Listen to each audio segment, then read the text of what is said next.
Bonjour, je suis Julie Guertin et je vous souhaite la bienvenue sur Découvre, Ose et Deviens, le podcast qui éveille votre curiosité et part à la rencontre de métiers passionnants et inspirants. Il existe plus de 11 000 métiers, alors si on partait à leur rencontre? Cette semaine, je rencontre Françoise qui est chanteuse lyrique. Mais l'enfermer dans un métier serait bien injuste. Françoise, elle est tellement beaucoup plus que cela. Diva au balcon, artiviste, on pourrait lui donner 1000 qualificatifs, mais j'ai surtout envie de vous dépeindre une femme haute en couleurs, branchée sur 220 volts et débordante d'énergie. C'est une femme d'une incroyable générosité qui s'est donnée comme mission de créer du lien entre le monde opératique, parfois engoncé, élitiste, et la vie quotidienne. C'est aussi donner du lien entre les gens, et Dieu sait qu'on en a besoin en ce moment. J'ai tellement ri à l'enregistrement et encore ri pendant le montage, je dois avouer. Françoise a cette joie contagieuse qui fait du bien, je peux vous le dire. J'espère que ce plaisir parviendra jusqu'à vous dans votre voiture, dans votre train, sur votre parcours de jogging ou dans votre cuisine. Et si c'est le cas, n'hésitez pas à faire un petit coucou à Françoise pour lui renvoyer des doses de bonheur dans l'autre sens, et je suis sûre qu'elle adorera et elle est tellement dans l'échange. Et puis sans vouloir faire du teasing, je peux vous dire qu'elle nous a fait un très très beau cadeau en fin d'interview. Françoise, 1000 merci de nous avoir partagé toutes les coulisses de ton métier. Et j'en profite pour vous dire que Françoise propose la livraison de chansons à domicile. J'adore le concept. Alors retrouvez toute son actu sur son compte Instagram, Françoise Moneger, M-O-N-E-G-E-R. Et si l'épisode vous plaît, n'hésitez pas à nous le faire savoir. Alors un petit 5 étoiles plein les yeux. Le partager aussi à votre entourage. Allez, c'est parti!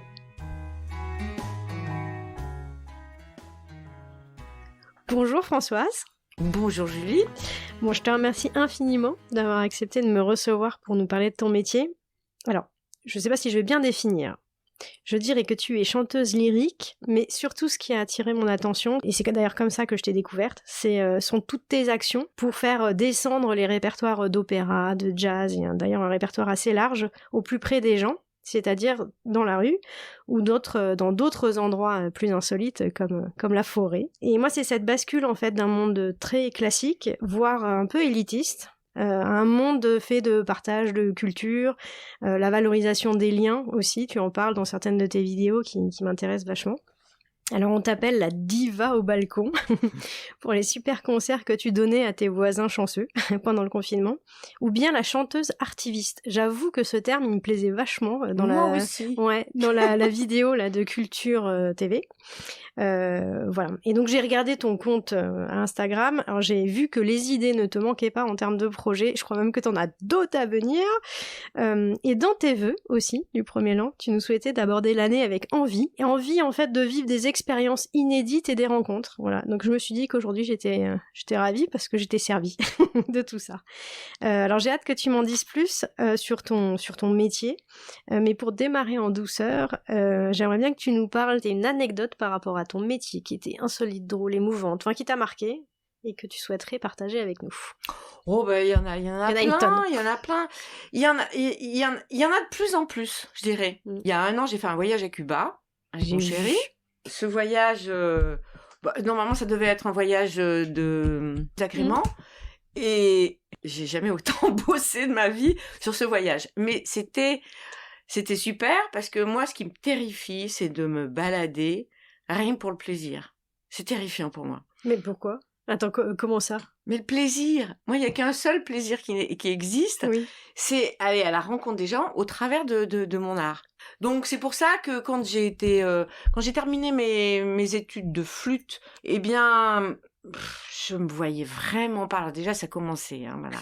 Je me voyais vraiment pas faire les choses comme tout le monde, aller prendre un poste de flûte, aller auditionner dans des orchestres, c'est merveilleux. Bon, attends, là tu vas trop vite, parce que moi j'aimerais bien que tu restes sur l'anecdote de Cuba, parce que du coup, voilà. qu'est-ce qui t'a plu dans cette anecdote ? Et alors, moi j'ai vu des vidéos, c'était super sympa, mais moi je pensais que c'était un voyage préparé dans ce sens-là, tu vois ? Non, c'était un voyage d'agrément. Et le voyage d'agrément, en fait, s'est transformé en un voyage professionnelle. Jean, à tout moment, on sortait, à peine on sortait, il me demandait de chanter. D'accord. Moi, de moi-même, je ne l'aurais jamais fait. Vu le formatage dans lequel j'ai été, Bien sûr. de formation classique et tout ça. Puis même, je veux dire, en France, on a des codes, on a des façons de faire. C'est des choix de faire ci, ça. Et lui me disait, tu chantes. Et à Cuba, c'est le premier passeport. Tu chantes, tu vas au-devant de n'importe qui, que ce soit musicien ou pas musicien. La musique, c'est comme la camembert ou la baguette de pain. Attends, donc ça veut dire que toutes les images que j'ai pu voir là, de tes rencontres avec des groupes, etc., Oui. c'est donc pas des choses programmées, c'est-à-dire qu'à un moment donné, tu te mettais à chanter, ça faisait que tu liais connaissance avec quelqu'un, Exactement. et qu'après vous faisiez un bœuf, quoi. Enfin... Voilà, exactement. Mais c'est génial. Ah oui, d'accord. Moi, je pensais vraiment que c'était genre une tournée à Cuba, quoi. Pas du tout. Non, on est en train de l'organiser, on est en train d'y penser. Et donc, ben voilà, un exemple. On était à Santiago de Cuba et il y a un syndicat d'initiative sur cette place et puis on s'entretient avec le monsieur et puis tout de suite Jean il dit elle est chanteuse parce que si je le dis pas moi c'est Jean qui le dira. En fait, c'est ton agent, quoi. Ah, mais c'est... Jean est ton agent. De toute manière, impresario, c'est marqué, là, ça y est. Et il me dit, ça tombe bien. Ma maman, c'est la Neris Machado, c'est la spécialiste du chant campesinos. Alors, moi, je me dis, d'accord, c'est bien. Jean me dit, est-ce qu'à cela ne tienne, nous allons la voir. Tout de suite, il prend sa teuf, il ferme son commerce, parce que qu'à cela ne tienne, à Cuba, on a quelque chose, on ferme son commerce, et hop, on va à moto avec le dit fils de Neris Machado, et on va chez elle. Elle n'était pas là. Bon. Qu'à cela ne tienne, nous étions le 30, on revient, il nous dit de manière le 31, elle sera là, elle prépare tout ce qu'il faut, et donc le 31, on revient. Et Neris, effectivement, s'attendait pas du tout à ce ni d'elle, son fils ne l'avait pas prévenu. Et donc, on arrive, elle avait les papillotes dans les cheveux, elle avait la teinture toute rouge, et puis Neris Machado, c'est un personnage en couleur, et effectivement, elle nous a reçus, elle s'est pas posé plus de questions que ça, et puis Jean de m'aiguillonner, en train de me dire, mais il faut que tu lui chantes, sinon elle va pas comprendre. Ben oui. Alors, j'ai commencé à lui chanter un air de la Traviata. Et ça a été pendant tout l'après-midi, pendant 3 heures durant, un ping-pong Elle chantait, tu chantais. Voilà. Et elle m'a passé tout un répertoire de ses chants. Un autre contact, on va... la porte la plus proche, c'était l'entrée d'un musée. Et puis à l'entrée du musée, qu'à cela ne tienne, Jean il dit chante. Alors moi j'ai dit non, j'ai pas envie de chanter. Hein. Alors donc il dit montre ta vidéo et on le montre à la personne qui vendait les cartes postales.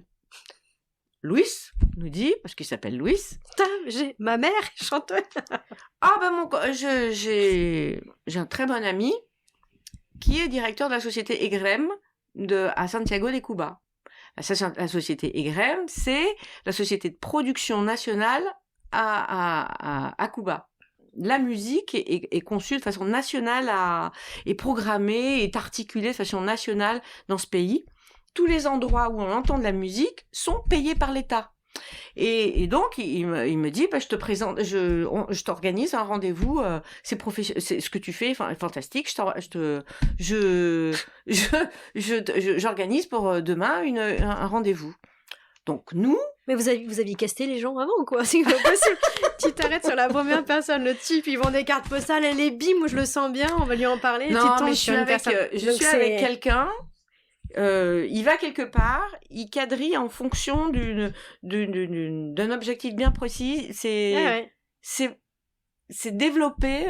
C'est un bon duo, mais on va en reparler tout à l'heure. Bon, en tout cas, merci pour l'anecdote. Alors justement, tout à l'heure, tu parlais de ton parcours. Oui.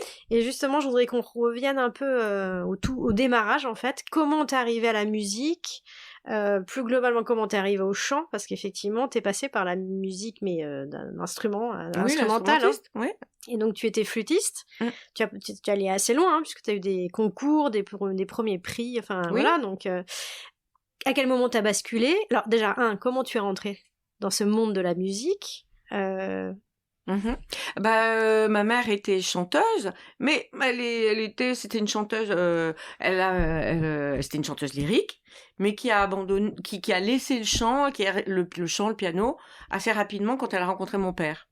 Être artiste, ça, c'est où tu l'as ou tu l'as pas. C'est quand t'es artiste, c'est que tu acceptes tout, tu veux ça plutôt que tout le reste. Ouais. C'est une démarche intellectuelle. Avec le temps, je m'aperçois que c'est vraiment ça. C'est parce que on a. Et tu veux dire que du coup, t'as été baignée, toi, dans cette atmosphère-là du monde de l'artiste. C'est comme ça que t'es arrivée dans le monde de la musique. Non, j'ai été baignée dans un milieu qui aimait les belles choses, mais qui était un peu pétri aussi de sa société des années 60. C'était avec ses conventions et voilà, etc. avec ses conventions. Oui, mais tes parents ils t'ont inscrit à la musique. Comment t'as commencé la flûte traversière? Alors ma mère traînait des cas de fer pour que je fasse de la musique parce que elle voulait surtout pas que je sois un petit que je traîne, que je. Mais moi j'avais en fait une nature artistique. J'aimais les choses qui bougent, j'aimais me montrer, j'aimais faire la fanfaronne, me produire quoi. Déjà au travers du vestimentaire. Alors c'est marrant parce que quand tu dis tu bouges etc.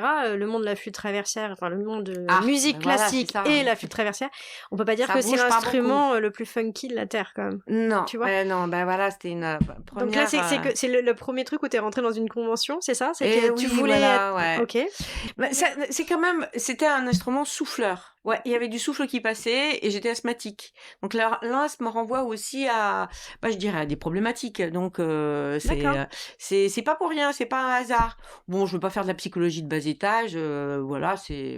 Ça a été la flûte. J'ai commencé par ça.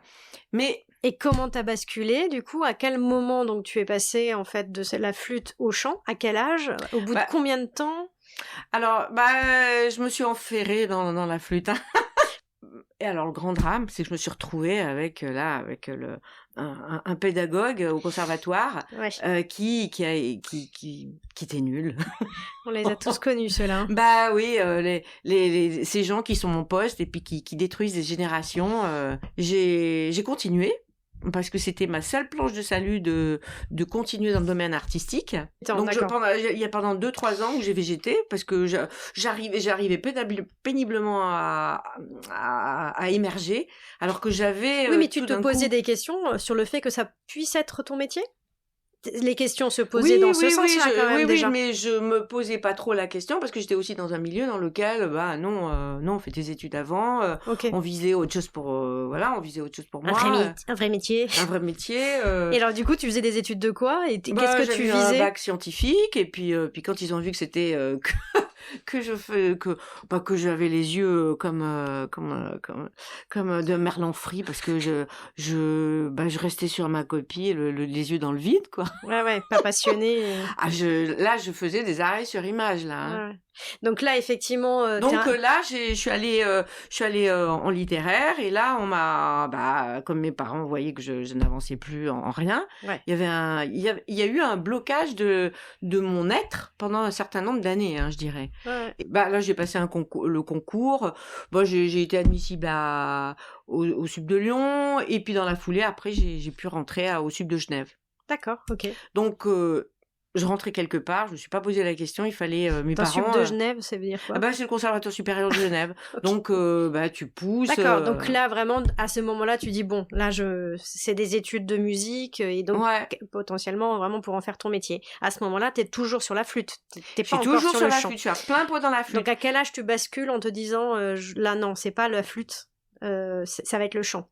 Il a fallu que je traîne encore un petit temps parce que c'est pas enfin pour moi c'était pas évident de trouver ma voix, d'admettre que d'autres choses pouvaient me plaire, que c'est terrible les barrières qu'on se met. Ah là, il a fallu très longtemps. On le fait tous. Ouais, il a été long. Mais en même temps que j'avais ces années à Genève. Je me disais que je m'embêtais. Enfin, il y avait des choses qui ne me correspondaient pas. C'était pas très passionnant. mais je culpabilisais de penser ça. Donc, enfin, bon, voilà, c'est le diable qui se mord la queue. Et jusqu'au moment où j'ai terminé ces études, et là, en terminant mes études, donc je suis partie et puis je suis allée à Saint-Boniface, où la mère supérieure, elle m'a pris un peu sous son aile. À un moment donné, je me suis dit, je me vois pas en train de faire ça, de faire prof tout de suite. Il y a quelque chose qui me convient pas. Elle me dit, écoute, si tu veux, je te propose d'aller en Grèce. Donc, je suis allée, on m'a proposé d'aller comme fille au pair. Et puis, en fait, j'y suis restée 1 an.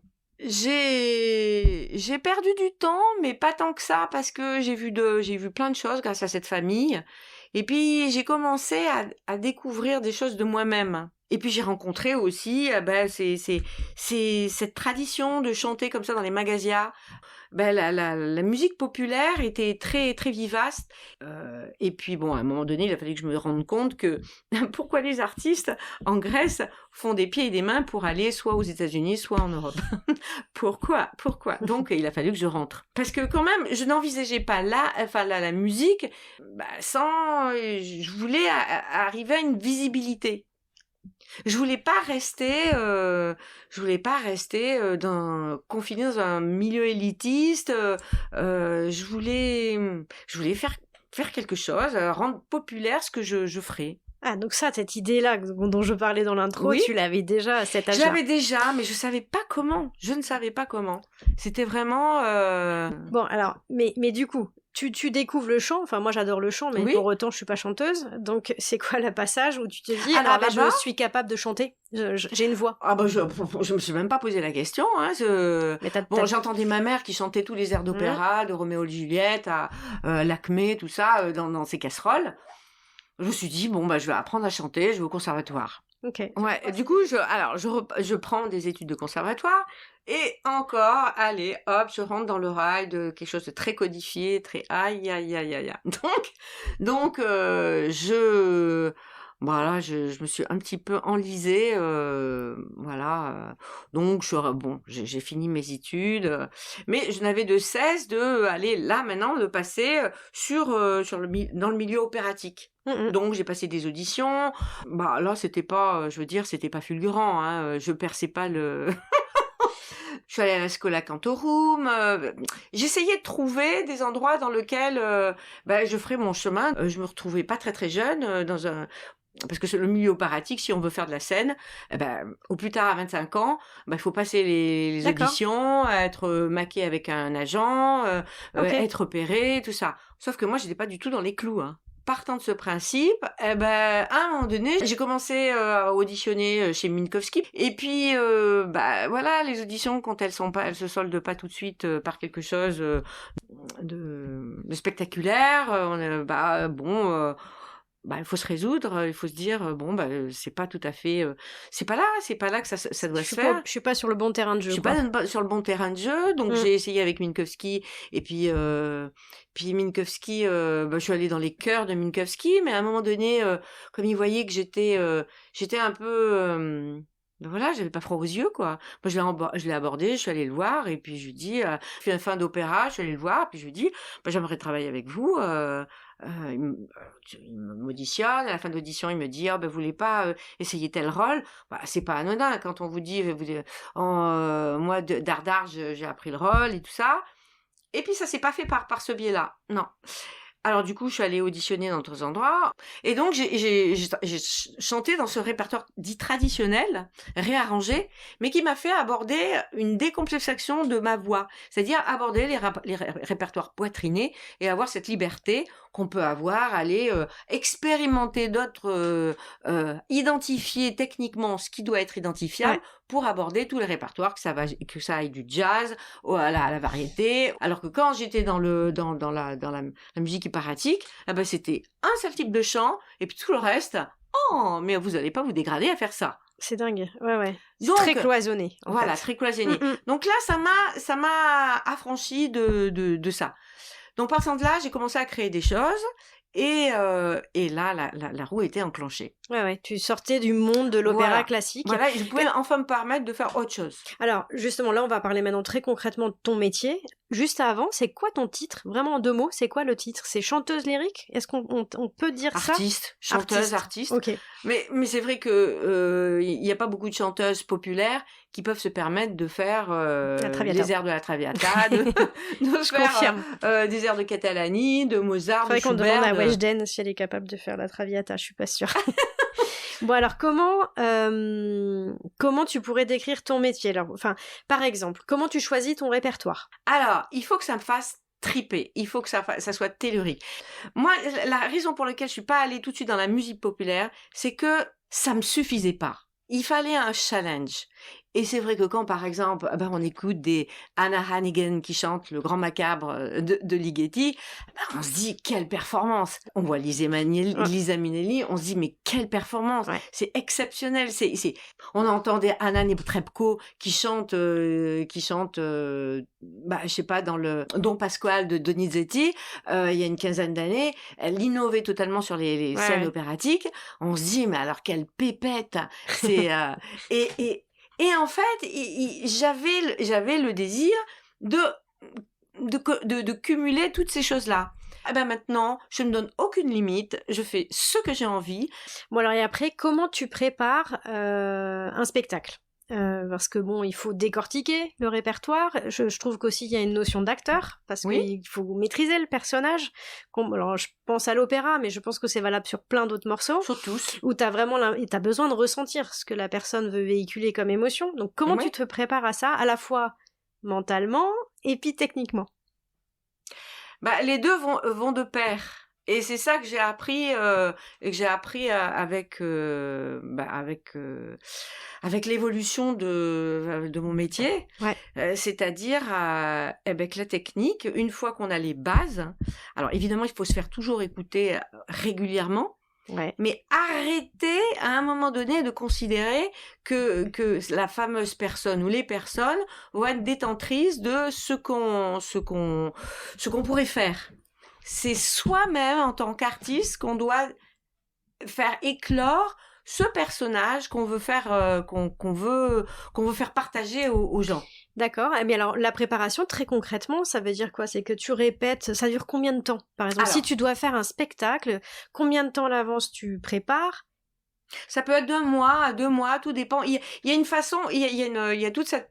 Alors, il y a le choix de l'œuvre. Mm-hmm. Après, il faut si l'œuvre est dans une langue étrangère, ou si je ne connais pas la langue, ou si c'est en français, la démarche est différente. Bien sûr. Il faut que ce soit au plus près de ce que je suis en train de faire. Il faut que, si je connais pas la langue, que je sache mot pour mot ce que je suis en train de dire. Je sais dans quelle direction je veux aller. Qu'est-ce que je veux donner à entendre de mon. En fait, il faut que j'en ai une représentation et que j'ai une représentation de ce que je veux donner à entendre. D'accord. Pour cheminer techniquement. Okay. La technique, elle va être guidée par ce que je veux ce que tu veux transmettre comme émotion, par exemple. Comme rendu. Ouais, d'ailleurs, ça m'amène une question, c'est quand tu chantes. Oui. Tu te planques pas derrière un bouquin, tu te planques pas, c'est toi qui chantes, donc c'est toi qui es jugé, c'est toi qui es regardé, c'est toi qui es observé. Comment tu le vis, ça, justement? Ça m'a tellement manqué pendant tant d'années que maintenant, j'ai pas le choix. D'accord. C'est que maintenant j'ai identifié que c'était vital pour moi et que je n'ai pas d'autre choix que de maintenant construire ce personnage Françoise. Ouais. Ah oui, c'est intéressant ça, construire ce personnage. Oui, il est en évolution, il est en train d'éclore, mais je dis sans c'est pas Alain Delon qui se regarde lui-même en train de. Ouais. C'est pour ça qu'en ça je dis qu'il y a il y a plein de façons d'être artiste et en fait. Pendant des années... C'est marrant, parce qu'effectivement, là, tu parles de personnage, mais en fait, du coup, avant, t'étais interprète, et aujourd'hui, t'as un personnage. C'est quand même très différent, je trouve. Quand t'es interprète, tu dois te coller au personnage que t'interprètes. Mais c'est toi qui... Toi, tu mais ne en fait, te mets pas en avant. Je me suis aperçue que ça ne me suffisait pas. Et qu'il fallait que je mette davantage la main à la pâte et quand je me produis dans la rue, je suis le personnage François qui déploie toute sa palette de couleurs et d'émotions pour rayonner. Ok. Bon, et l'autre point qui est dans l'interprétation de tes personnages, donc tu disais quand c'est en langue étrangère, tu vas traduire, mais au-delà de ça, quand tu es sur un opéra par exemple, forcément il faut connaître l'histoire, il faut connaître comment tu fais pour t'en imprégner, est-ce que tu lis des choses dessus, est-ce que tu regardes d'autres interprétations, enfin voilà. Oui, c'est en ça, je trouve que le net est vraiment apporte une richesse de. Enfin moi c'est mon de matière quoi. C'est ma matière parce que j'écoute plein d'interprétations. Ouais. Avec des mises en scène très très différentes. Alors c'est ce qui est le côté visuel chez moi a toujours été très important. Mais justement parce que je faisais de la flûte, j'étais toujours désolée absolument de voir que j'étais cantonnée à le pauvre costume noir de l'instrumentiste. Pour moi, c'était une terreur. C'était vraiment, c'était juste pas possible. Et donc, et maintenant, je suis avec quelqu'un qui est réalisateur. Donc, c'est un enrichissement aussi de cette palette parce que maintenant, je peux voir du niveau la composition, au niveau de la mise en scène, de la scénographie, je travaille aussi sur ce personnage de Françoise et donc maintenant je l'enrichis de plus en plus et je vois je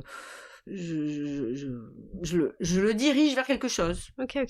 Et alors, au fur et à mesure de ta carrière, est-ce qu'on continue toujours d'apprendre techniquement ? Et est-ce que tu peux être amené à encore avoir des professeurs ou des coachs qui viennent t'enrichir ? Alors maintenant, l'enrichissement, il est autre. Il est plus technique. Il est sur d'autres domaines. Et puis tous les artistes interprètes, le diront. Moi, il y a eu la découverte du chant. J'ai appris le chant. Après, c'était sur la mise en scène. Je cherchais absolument à créer des spectacles et à être dans des productions, participer, mais pour moi c'était mortifère de me sentir reléguée dans une petite fourmi parmi l'ensemble. C'était juste pas possible. Avec sa petite tenue noire, le plus discret possible. C'était juste pas possible, ou alors être que dans le chœur. C'était juste pas possible. C'est comme ça. Voilà. Bon, il y a un truc qui m'interroge toujours, c'est quand son métier repose sur quelque chose de physique en soi. Je pense à des chirurgiens, c'est la main, mais toi, c'est les cordes vocales.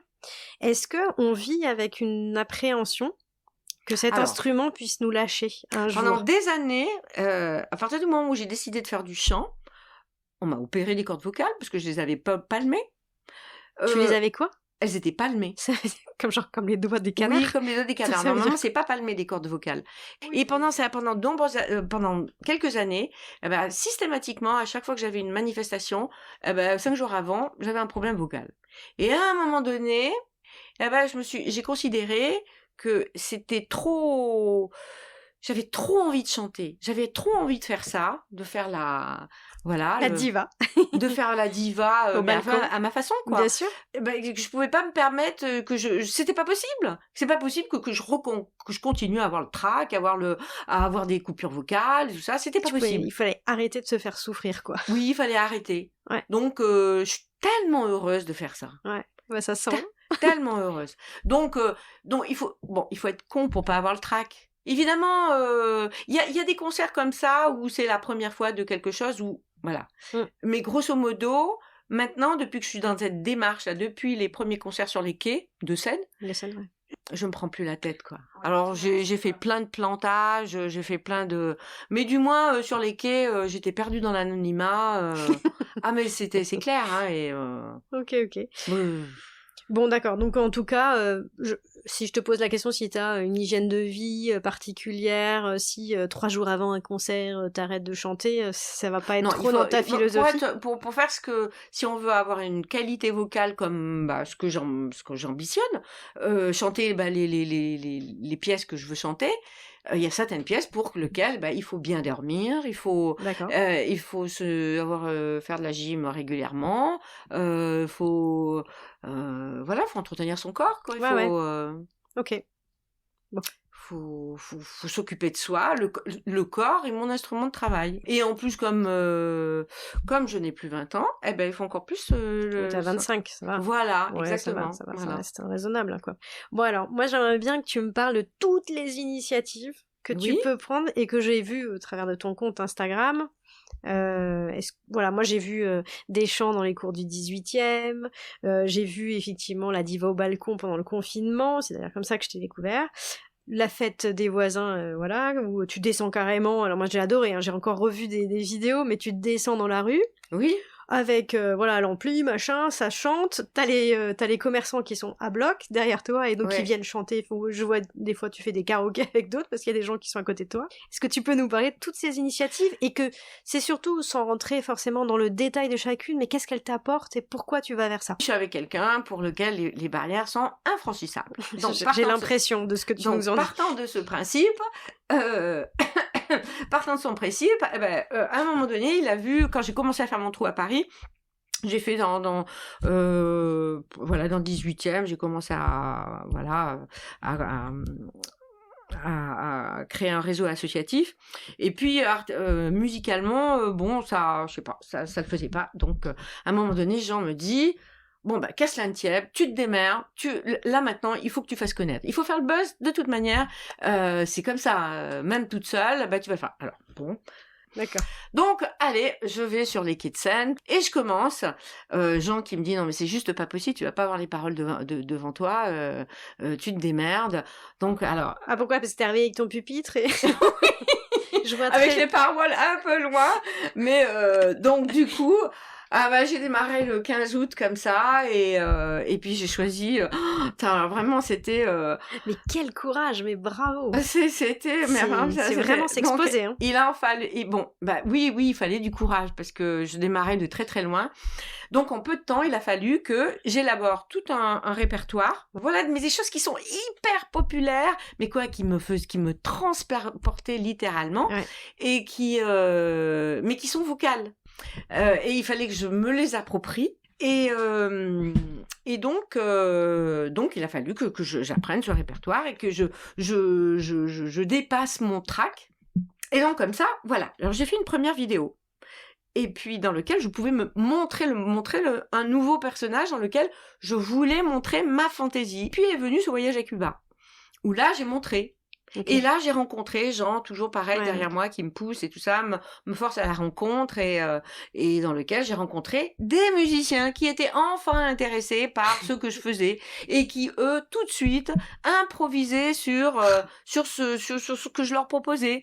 Et c'était possible. Mais je sais qu'en France, c'est possible. Mais sauf que les clivages sont très, très forts. Ouais. Enfin, il faut se montrer pour que... Il faut se montrer, il faut rencontrer les bonnes personnes, quoi. Il faut rencontrer les bonnes personnes. Ouais. Mais si je me montre pas, je rencontre pas. Exactement. Je rencontre pas. Quand je suis rentrée, eh bien, on a fait la même chose. Et puis le confinement est tout de suite arrivé. Ouais. Donc, il m'a dit. Parce que ça a été assez vite dans le confinement. Oui, ça a été très vite, quand très vite. tu t'es mis au balcon et t'as commencé à chanter au balcon. Le premier jour, il a dit il faut décider quelque chose. Tu veux chanter, il faut faire quelque chose. Donc tout de suite, on a fait le couple, c'est-à-dire celle qui chante et lui qui réalise, enfin qui me filme. Ouais. Voilà, c'était le premier confinement. Ouais. Tout le monde en avait besoin. Ouais. Donc du balcon, insensiblement, je suis descendue dans la rue. Ouais. Il y en avait un qui mettait la musique à tout rompre. Donc qu'à cela ne tienne, nous on est descendu en bas et puis on a dansé pour tout le monde. Donc on était très heureux parce que tout le monde nous regardait, mais c'est que tout le monde est descendu. Ah, génial. Parce que je crois que ce que tu as apporté, bon, bien sûr, là, on parle de la diva au balcon, donc on parle vraiment du chant au balcon pour tes voisins, mais je crois qu'au-delà de ça aussi, tu as vraiment un esprit d'animation du quartier. Alors, j'ai vu que tu t'avais même créé un groupe WhatsApp. Alors, je sais pas si c'est toi, enfin, en tout cas, voilà, vous aviez créé un groupe WhatsApp qui s'appelle Village People, ça m'a fait marrer, où il y avait justement tous les commerçants, les gens du quartier, et d'ailleurs, il y avait des voisins qui étaient un peu interviewés, qui disaient, mais c'est super. Et je trouvais que tu avais dit une phrase qui était très juste, qui disait, mais les gens, ils vivent en ville. Il faut recréer une convivialité dans ces villes-là, il faut recréer du lien.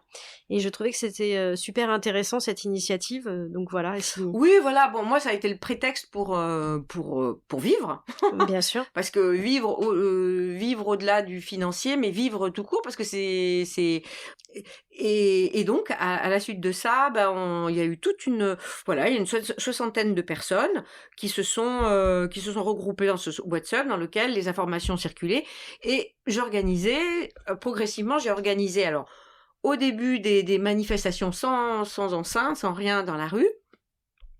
J'intervenais chez les villageois chez les commerçants, et puis je faisais des happenings pour attirer les gens, pour créer de la vie. Moi je trouve que ça anime le quartier, et ça crée des liens. Regardez-moi, moi je vis, vous aussi, et puis on se parle, quoi. Puis du coup, ça faisait un appel d'air, les commerçants étaient terriblement contents, et puis on se connaissait déjà avec les commerçants, mais du coup, je suis allée systématiquement chez tous les commerçants pour vraiment organiser des manifestations. Donc c'est comme ça qu'il y a eu les fêtes des voisins, qui m'ont fait bénéficier d'un service de presse hors norme. Oui, clairement, oui, il y a des retombées médiatiques géniales. Je les remercie, parce que vraiment c'était pendant les autres manifestations, j'étais dans l'espace d'un ou plusieurs commerçants. Mais du coup, c'est drôle parce qu'à un moment on te voit chanter dans une des vidéos, t'es chez un primeur. Voilà. Mais ce qui est hyper drôle, c'est que toi, c'est tout un spectacle, mais à côté, tu vois des gens qui sont en train de choisir leurs pommes, quoi. Et donc, et donc le type est hyper concentré, d'ailleurs, dans la vidéo. Je sais plus si c'est une femme ou un homme, hyper concentré sur son choix. Et je me dis, mais c'est drôle ce contraste, en fait, entre un super beau spectacle vivant, puis d'un autre côté, c'est la vie quotidienne, quoi. Mais en fait, et c'est génial de réunir ces deux mondes. Mais moi, c'est toujours ce qui m'a interpellée dans le spectacle. Mais oui. C'est le côté surréaliste.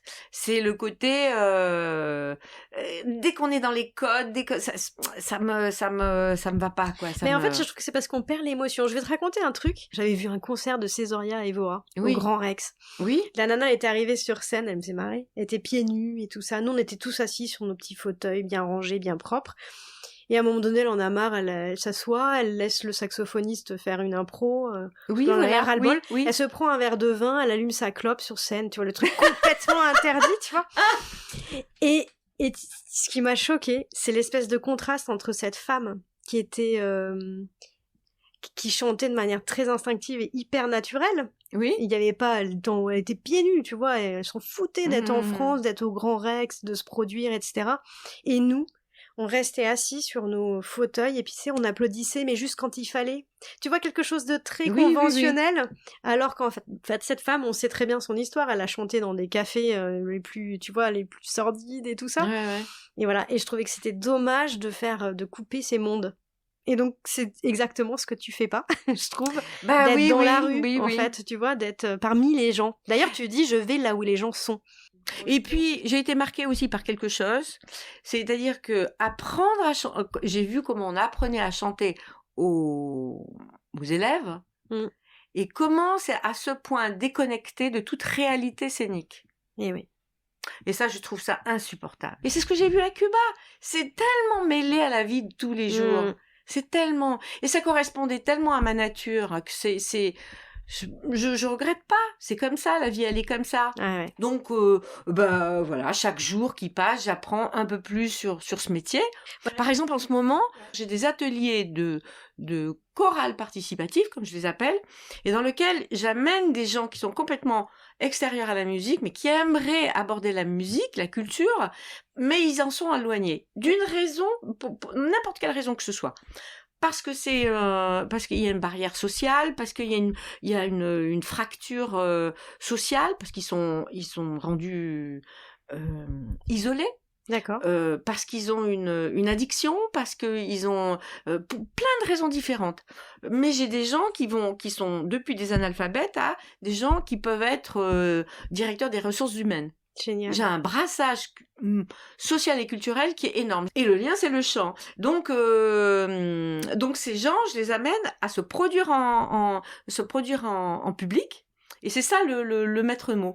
Qu'ils arrivent à avoir une cohérence dans leur corps. On se retrouve sur des scènes, des scènes, des podiums organisés comme il en existe tant dans le 18e, des scènes populaires, des fêtes de quartier. Et je les amène à se produire et à amener de la joie de vivre autour d'eux. Génial. Ok, alors du coup, maintenant si on prend un peu de hauteur par rapport à ton métier, moi je voudrais te poser 3 ou 4 questions. Je voudrais que tu me dises en fait ce que tu aimes dans ton métier. Quelles sont tes joies, quelles sont tes fiertés? Il y a le côté, de manière, c'est le domaine artistique, le côté représentation, le côté d'être dans un personnage, parce que là c'est le personnage, parce qu'en ce moment, enfin dans toutes les manifestations que j'ai organisées, que nous avons organisées avec Jean, eh bien il y a du storytelling. La question s'est tout de suite posée, je pouvais pas chanter les airs comme ça et puis les donner en pâture comme ça dans la rue. C'est ça que ce métier, cet autre métier que je me suis approprié, c'est-à-dire d'entertainment dans la rue, c'est-à-dire comment amener les gens à soi, parce que les gens ils défilent en roller, en n'importe quoi là devant, n'empêche qu'il faut qu'ils s'arrêtent. Alors on va parler aussi très concrètement de comment on en vit de ce métier. Alors, je n'ai jamais eu pour l'instant le statut d'intermittence, parce que quand pendant très longtemps j'étais enseignante, donc je vivais de ça, donc j'avais des cachets à côté. Et puis là maintenant le problème se pose. Là depuis quelque temps j'élabore un ensemble qui fait la boucle, qui crée tout est cohérent dans ce que je fais. D'accord. Depuis les ateliers que je donne, ou par exemple quand je donne des ateliers de parler en public à des classes Ulysse, avec les outils qui sont propres au chant et à la musicalité, comment je les amène à se trouver eux-mêmes et à être cohérents. Ok, donc en gros, ce que tu me dis, c'est que pour la rémunération, c'est une somme d'activités différentes. Oui. Mais qui sont toutes ces activités, quand même, qui sont bien cohérentes entre elles. Qui sont cohérentes, parce que c'est quand même très humaniste ce que je fais. Ouais. Ok. Et à terme, c'est de vivre de mon art. Ouais. Et ce que j'ai compris, parce qu'une autre de mes questions, c'est comment tu te fais connaître, mais en fait, je crois qu'on en a déjà pas mal parlé. En fait, c'est beaucoup les réseaux. Oui, parce que pour l'instant, je considère le système trop enclavé, trop. Je pars du principe qu'il y aura forcément à un moment donné, si ça doit trouver son public, ça trouvera son public. Mais j'en vivrai forcément, parce que maintenant, je suis dans la bonne direction. Ok. T'as un agent? Mais je le recherche. Allô, c'est la recherche d'agent. Alors, là, je suis en recherche petite minute annonce s'il vous plaît. Allô, tu es là, agent de mon cœur. Tu vas venir me trouver. J'ai mon compte Instagram, j'ai ma page Facebook, j'ai mon site. T'attends. Ok, alors si y a des gens qui nous écoutent et qui disent tiens, je veux faire ce métier, quel conseil tu pourrais leur donner? Il faut pas attendre. Il faut suivre sa petite voix. Il faut la laisser parler. Il faut aller rencontrer des gens. Sans ça, il ne se passe rien. Il faut aller à l'extérieur. Pour vivre ce que je vis maintenant, j'ai rompu avec ce qu'il y avait avant. Donc mon petit confort, mon grand confort. Et puis je suis très bien là où je suis. Et puis ça va pas rester comme ça va forcément évoluer. Et puis quand bien même. Donc il faut pas s'arrêter. Il faut voilà. Et puis tu disais aussi que c'était la vie, c'était aussi être dans l'action. Parce que si on teste pas, on tente pas, on sait pas. Si on ne teste pas, moi je sais que j'avais un fils qui était comme le boucher là que tu as interrogé, Hugo Desnoyers. Moi j'ai eu un fils comme ça, je n'ai eu de cesse de l'amener dans toutes les portes ouvertes pour qu'il trouve et très très jeune, ça devait arriver très très rapidement il a trouvé sa passion. Faut pas résister quand on a un enfant, on voit qu'il est un peu, il a une particularité, parce que de toute manière le système scolaire c'est un dinosaure, on formate les gens suivant un moule, et puis tous les jeunes les enfants qui ont une particularité ou qui sont pas dans ce rail, ils vont être broyés quoi. Alors qu'ils ont plein de bonnes choses à donner. Oui, il y a plein de bonnes choses, mais bon, s'il n'y a pas les parents non plus c'est des petites graines, quoi. Il faut y porter de l'attention, quoi. Ouais, exactement. Bon, ce qui fait aussi que, voilà, j'ai mis un petit peu de temps parce que, j'ai pris le temps aussi d'arroser des graines. Les autres. Et que c'était hors de mon sens que je les arrose pas comme j'aurais voulu qu'on les arrose, pour moi. Génial. Ah ouais, c'était... Mais ils voient maintenant, ça les nourrit de voir comment moi, à l'âge que j'ai, qu'il n'y a pas de barrière. Génial. Ça, je crois que ça les... Maintenant, par rétroversion, ça les nourrit autant de voir que je suis avec un homme qui est autant... qui est de la dynamite, quoi. C'est de la dynamite. C'est la bombe, bébé. Oui. Ça me fait penser à la chanson Sex Boom. Sex Boom. Ouais, je vois. Ah bah oui, je vois bien. C'est exactement ça. C'est à tout âge. Il n'y a pas de limite. Et on est à une époque où on peut le faire. Bon, merci beaucoup. Est-ce que je peux te demander de me lancer le défi de partir à la découverte d'un métier ? Est-ce que tu as eu le temps d'y réfléchir ? Alors, moi je me disais un artiste qui s'appelle Merlin Yakam, mais qui aborde la danse au travers de la musique, de la danse contemporaine, au travers de José Montalvo, au travers du mouvement crump, de la musique de la danse traditionnelle africaine, comment en fait rendre actuel une danse traditionnelle et comment un danseur chorégraphe se la réapproprie. Alors lui il fonctionne c'est un surdoué de la danse. Okay. À 14 ans et dans son pays au Cameroun on lui disait tu peux pas aller plus loin dans notre pays, il faut que tu ailles ailleurs. Ouais, tu vas aux États-Unis ou tu vas à Paris. Génial. Donc il s'est présenté à Paris, il avait 14 ans, tout de suite il a été pris et puis il a tout de suite émergé et avec Montalvo. D'accord, okay. Qui en a fait un peu son égérie. Bon génial, et beau défi et puis danseur j'ai jamais fait non plus. Ah t'avais jamais fait ? J'ai jamais interrogé un danseur. Il est super attachant, il est très comme ça. T'as deux Clément Cogitore, je le connais pas mais sa démarche moi me te plaît. Ah c'est bon tire à voir ce ouais je suis pas sûre d'avoir bien noté mais je vais les noter. algues galantes de Clément Cogitore. Puis il est sur le net tu le vois. Ouais. C'est okay. Pour moi ça me bouleverse autant que Cabaret que tous ces films que je t'ai cités. Bon et tu te sentirais de nous faire une petite chanson ? Oh là là, attention, elle se prépare. Amado mio, love me forever, and let forever begin tonight. Amado mio, love me forever. I'm in a dream world of sweet delight. Many times I whispered, Amado mio. It was just afraid that I heard in place I was acting a part. But now when I whisper, Amado mio, can't you tell I care by the feeling there, 'cause it comes from my heart. Oh, génial. Merci. C'est génial. Je me suis fait un petit concert toute seule, là. Merci beaucoup. Et je te remercie pour tout. Ce super moment passé toutes les deux. Toi aussi. Hein. Et je te dis à très vite. Et puis surtout, tu nous tiens au courant sur la suite de tes super projets. D'accord. Et merci bien. À bientôt. Oui.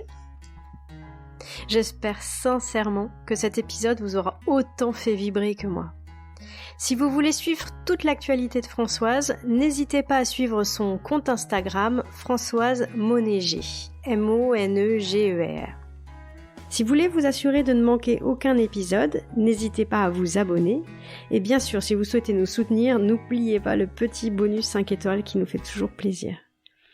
Pour me lancer le défi de dénicher un métier qui vous inspire, c'est simple, il suffit de me laisser un commentaire sur votre plateforme de podcast préférée ou sur Instagram. Je vous dis à la semaine prochaine!